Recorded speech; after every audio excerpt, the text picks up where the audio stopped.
আজকে আমরা একটা আনকমন কোশ্চেন নিয়ে আসলে আলোচনা করব। কোশ্চেনটা হচ্ছে ক্লাথ্রেড যৌগ। এই কোশ্চেনটা আসলে রসায়নে খুব বেশি একটা আসে না, তবে এইটা খুবই একটা মজার একটা কোশ্চেন। কারণ এখানে এই যৌগগুলো যে গঠন হয়, ক্লাথ্রেড যৌগটা, এটা আসলে কোনো রাসায়নিকভাবে বন্ধনের মাধ্যমেও হয় না, বা যেটাকে আমরা বলি যে নিউক্লিয়ার রিয়েকশন বা নিউক্লিয় বিক্রিয়ার মাধ্যমে হয় না। সুতরাং কি বোঝা গেল, সেটা কোনো রাসায়নিক বিক্রিয়া না, নিউক্লিয় বিক্রিয়া না। তাহলে এটা আসলে কী জিনিস? ক্লাথ্রেড যৌগ নিয়ে যদি আমরা একটু জানি, এইটা হচ্ছে আমরা জানি যে অনেকগুলো যৌগ ক্যালাস গঠন করে। হ্যাঁ, আয়নিক যৌগ যেমন ক্যালাস গঠন করে। তো এই যে ক্যালাস গঠন করে, ক্যালাসের মাঝে হ্যাঁ কিছু ফাঁকা স্থান তৈরি হয়ে যায়। মানে কিছু পদার্থ যখন ক্যালাস গঠন করে তখন তাদের মাঝে ফাঁকা স্থান তৈরি হয়ে যায়। সেই ফাঁকা স্থানে যদি অন্য কোনো মৌল চলে আসে, বা অন্য কোনো মৌল যদি সেখানে কি আটকে যায়, যৌগও হতে পারে, তাহলে সেটা হয়ে যাবে কি ক্লাথ্রেড যৌগ। তাহলে একটু সংজ্ঞাটা সুন্দর করে আমরা দেখি।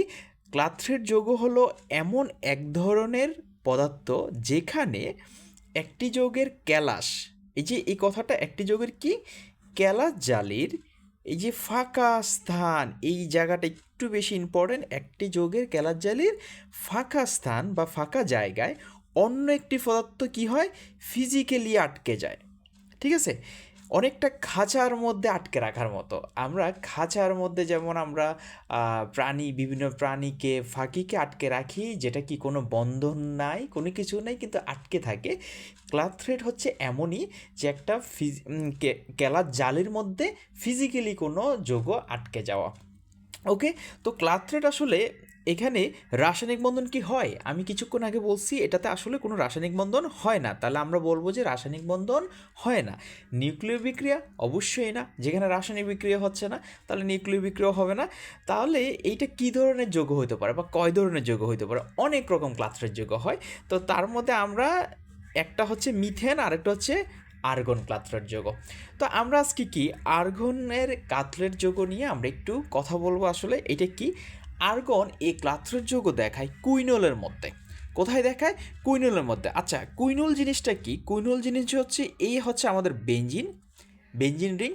বেঞ্জিন রিংয়ে যখন এই হাইড্রোক্সিল মানে ওএস, ওএস দুটো চলে আসে, হুম, সেই জিনিসটাকে বলা হয় কুইনল।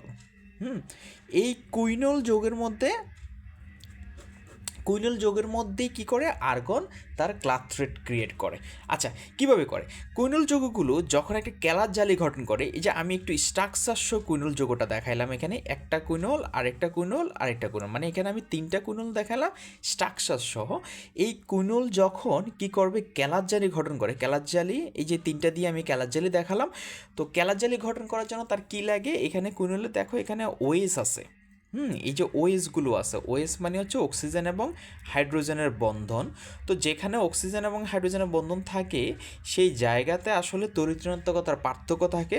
কারণ আমরা জানি অক্সিজেনের তড়িৎ-ঋণাত্মকতা 3.5 এবং হাইড্রোজেনের তড়িৎ-ঋণাত্মকতা হচ্ছে 2.1। তাহলে তড়িৎ-ঋণাত্মকতার পার্থক্য হচ্ছে 1.4।